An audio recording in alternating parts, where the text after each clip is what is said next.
glad that Trent referenced something as easily philosophically just too devastating to his positions, like the Cartesian position that I can have a self-evident knowledge of my own existence. I mean, this has been savagely refuted by both Kant and Bertrand Russell in numerous ways to demonstrate that there is no self-evident positions, and the epistemic bootstrapping thing that Trent's system is committed to is impossible for him to do. In other words, he affirmed a position which is known there as a kind of strong foundationalism. The problem with strong foundationalism is that for something like Descartes' position to make the statement to be meaningful that I exist assumes a host of things that he's not justified.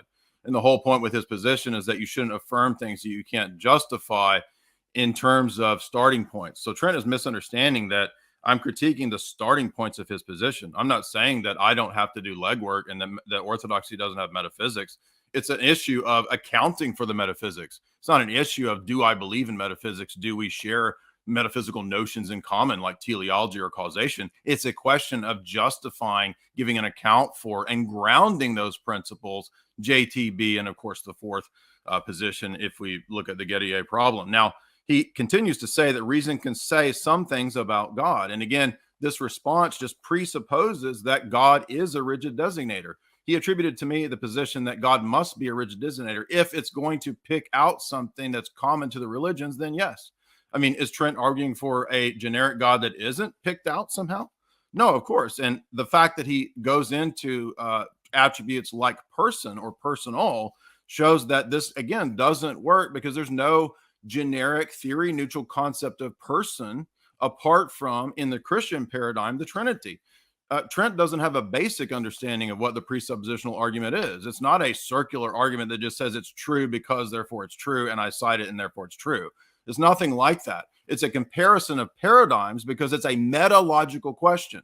So Trent keeps collapsing every question into logical questions when the very question I'm raising to him is metalogical. I'm asking prior questions to metaphysics about the epistemology that's behind doing the metaphysics. And that's what the modern philosophers ask.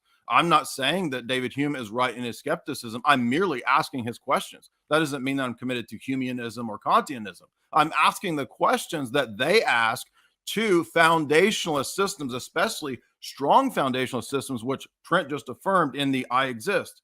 Well, are you not aware that I exist presupposes that language has meaning? It presupposes that there's an I or a self. It presupposes that there's time determination. Existing is occurring.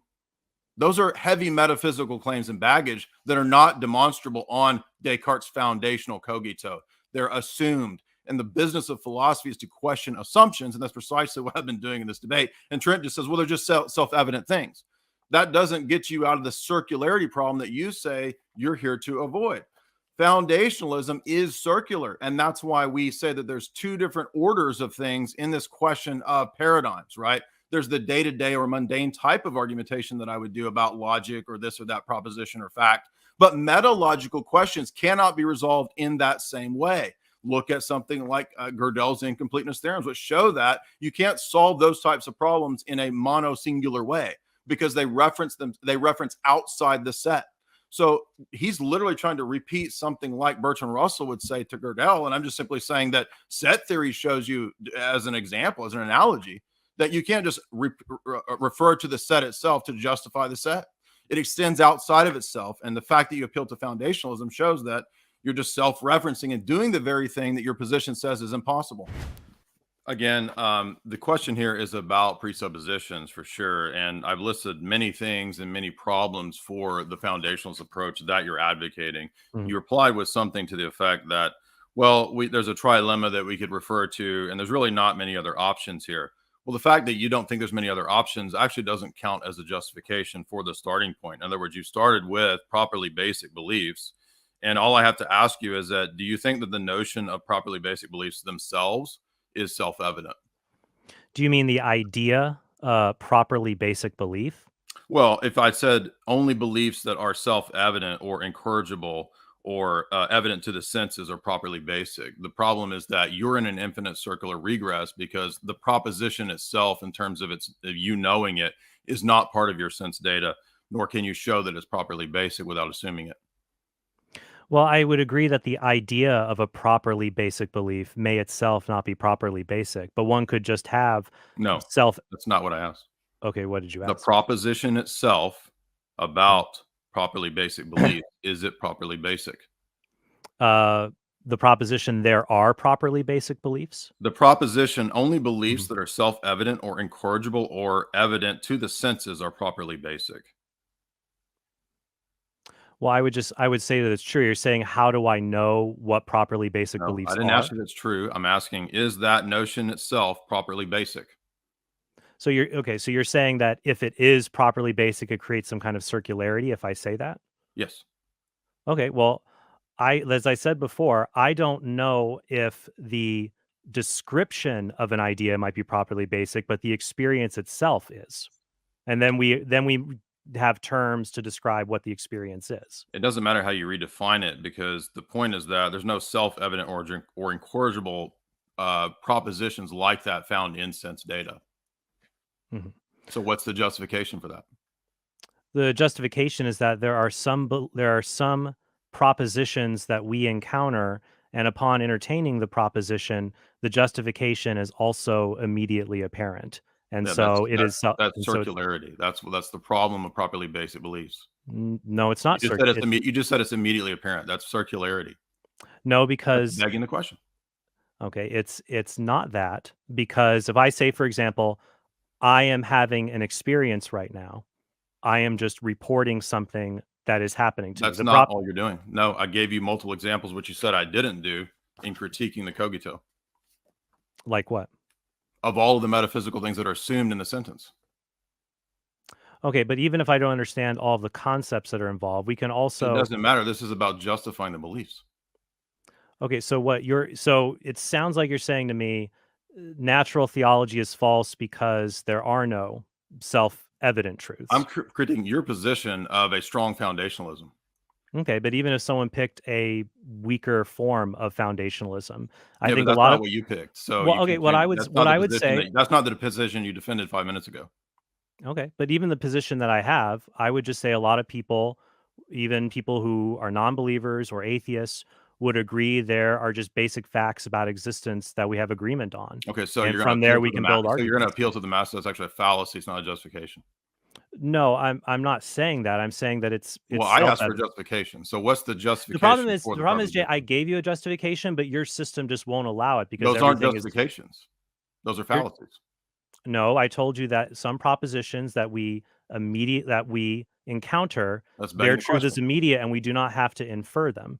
I'm asking for the justification. You're just saying that it's immediate, but Fine, I would say that rests on the assumption that the external world is properly caused to impress upon your senses, fine. which you haven't I demonstrated. would say the justification that the self-evident truths in my epistemology are true would be the same as whatever justification leads you to believe that the God of Christian Well, I'm orthodoxy not a is the ultimate foundationalist, so I'm foundation. not subject to that problem. I don't make the strong foundationalist claim that you just did, so I don't have that problem. I admit circularity at this level. Okay, but only at that level. Right, because it's a metalogical question where circularity is unavoidable. That's the point with set theory and the incompleteness theorem. Okay, are there any other circular reasoning with God being the ultimate foundation of reality that is not invalid? Are there any other It's kinds of unavoidable by the nature of the system itself. okay, so it's not invalid. Are there any other kinds of circular reasoning apart from God that have nothing to do with God that are also not invalid? Yeah, That are sure. The valid? categories themselves have to be presupposed for the possibility of knowledge. So, in other words, the way I make the argument is just simply that knowledge presupposes the categories. The categories themselves are grounded in God.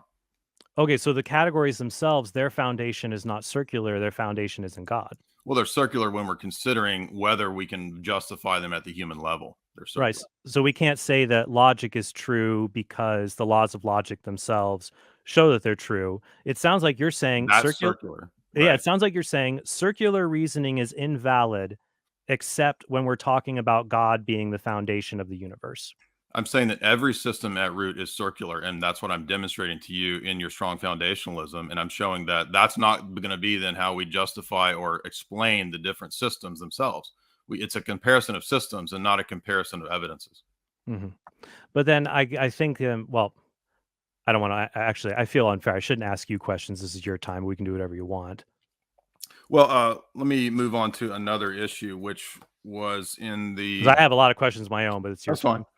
Uh, so you did ask me to go through different points that I haven't addressed it, and that's just because of time. It wasn't because I was trying to avoid any of the points that you made. But again, I think that a lot of what you said, again, I understand that you're attempting to say that, well, we can say that God's personal, but what I want to know is, do you think there's a generic conception of person that doesn't reference the Father, the Son, and the Holy Spirit?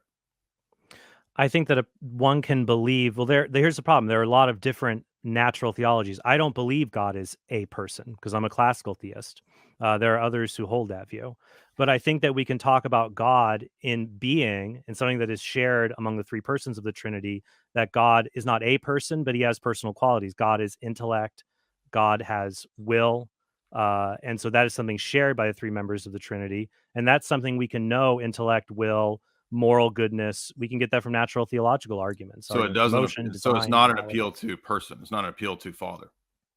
It's not an appeal to the Father himself, the one that's particular member That's of the my point, Trinity. is that in the Trinitarian theology developed in the councils, there's no such thing as personhood apart from Father, Son, and Spirit. Well, whatever I say that is true of God, at least true of the divine nature, is also going to be true of the persons, minus special revelation. So if I say God is eternal, the Father, Son, and Holy Spirit are all eternal, and the other attributes will follow in Yeah, that but I'm way. not talking about that. I'm talking about the specific development of the notion of person and hypostasis and how unique it is to the early church and her revelation. It's not a doctrine that comes out of paganism. Right, but person, the term person, like apostasies and prosopon, their meaning changes over the centuries, how they're used among different philosophers. Exactly. So, Agreed. like Aquinas, when he talks, when we talk about the Trinity being three persons, we don't believe that God is a person like you or me, that it's an analogical term that best describes these relations that exist within the Godhead. Yeah, I'm But just making the I'm they're just not making the persons like us. I didn't say that they were. I'm just Mhm. making the point that the development of the notion of person in the definitions of the Trinity in terms of who God is. I mean, the creed says, I believe in one God, the Father. So it actually identifies the unity, the oneness of God with the hypostasis of the Father, and by extension, the nature that he communicates to the Son and to the But Spirit then by we would also generating, say the proceeding. Son and the Holy Spirit are equally divine, though.